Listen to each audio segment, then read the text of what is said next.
Good morning. Let's take another little trip.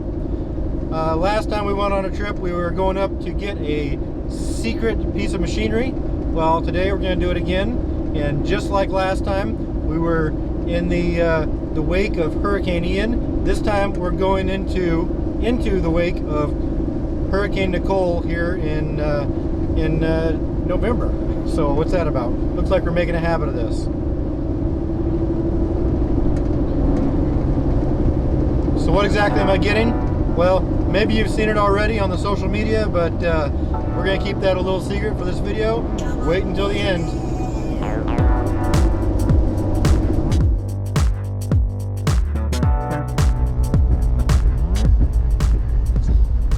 Well, looks like we hit some traffic here on I-95 in Virginia, southbound today. Last time we were on a little road trip, we were heading north to Pennsylvania through West Virginia and Maryland to pick up that skid steer, which is still not starting, still waiting for the starter. Can't wait to get that running reliably. But this time we're heading south to North Carolina. We only got a 3-hour trip ahead of us because the seller is meeting us halfway in Fayetteville, North Carolina, home of Fort Bragg, home of the airborne.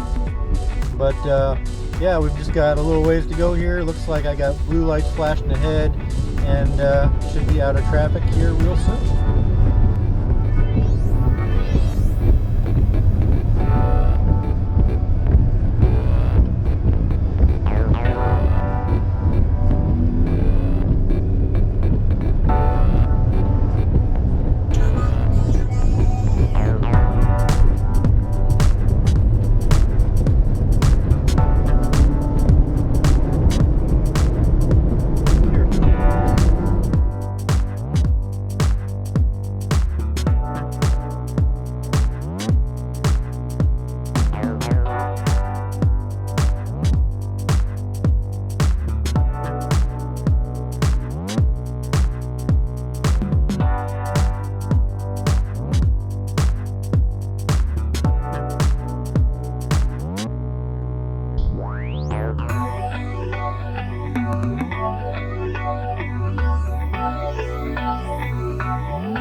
Set works, which is just simple set. Okay. Remember, Woodmizer does have AccuSet. It's very self-explanatory. Carriage travel, height, speed, debarker, not hard at all. So that's on off and that's get it out of the way? Correct. Okay.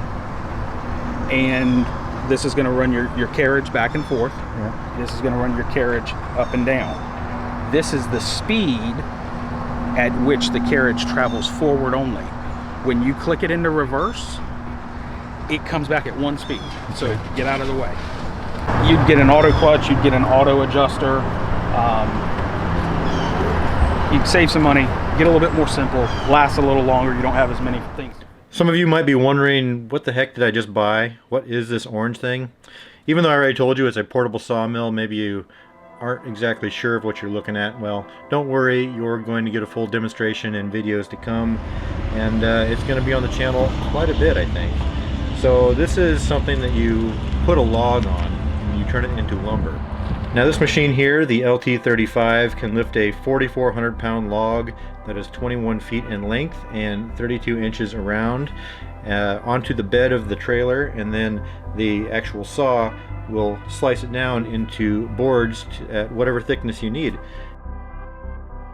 Now this particular machine actually cost me $2,000 more than the MSRP, which is still a really good deal, because if I want to buy one of these new from the factory, it's gonna take at least 10 months, I think. And then also the company is raising their prices, I believe, this year. So this was a pretty good opportunity to get a good machine.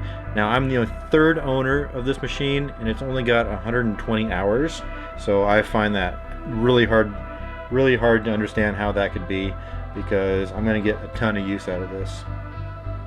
And what's more, this machine comes with 40 spare blades, and at about $30 to $40 per blade, you know, right there is a huge savings for me. Now, if you're interested in seeing this machine in use, make sure you follow along for future videos. I really bought this machine for two reasons. One, we're going to mill up our own trees on the property to build a timber frame workshop and some other things. And this is something that I'm also going to get a return on my investment. In the future, I'm going to be doing some custom milling and maybe even doing some custom timber frames for people.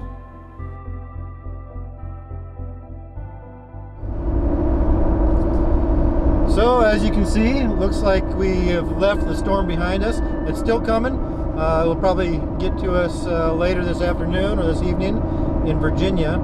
But I got the sawmill behind me. We're rolling. This thing is towing perfectly. I hardly know it's there.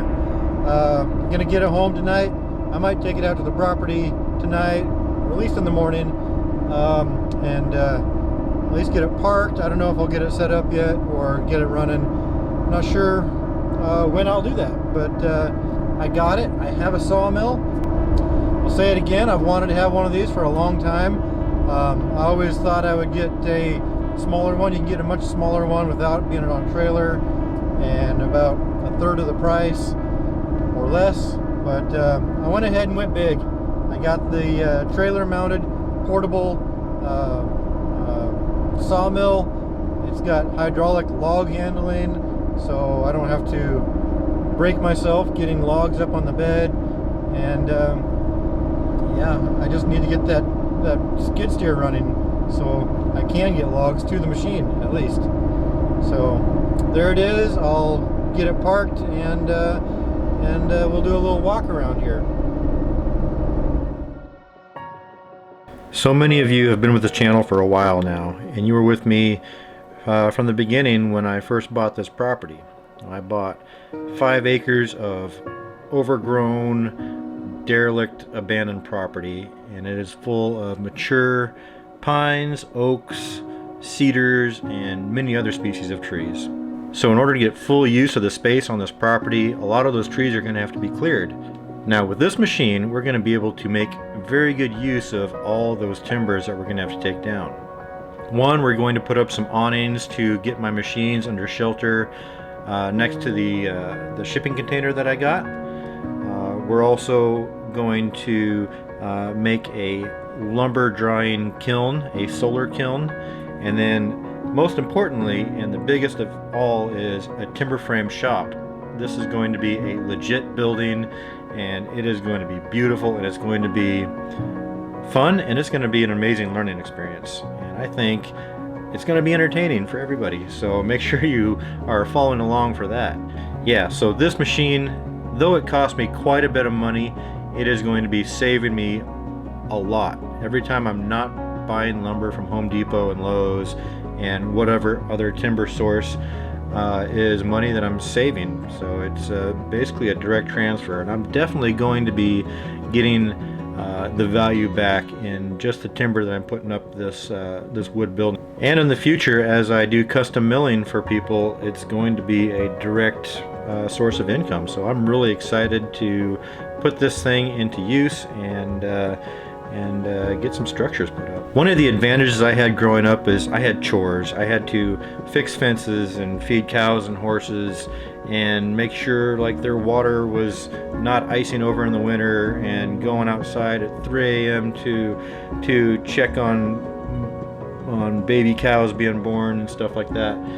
And that's just not something that my kids have the advantage of growing up with. So one of the primary motives I have for buying this property is to give my children, my growing boys, the opportunity to go out and get their hands dirty and see the results of their labor.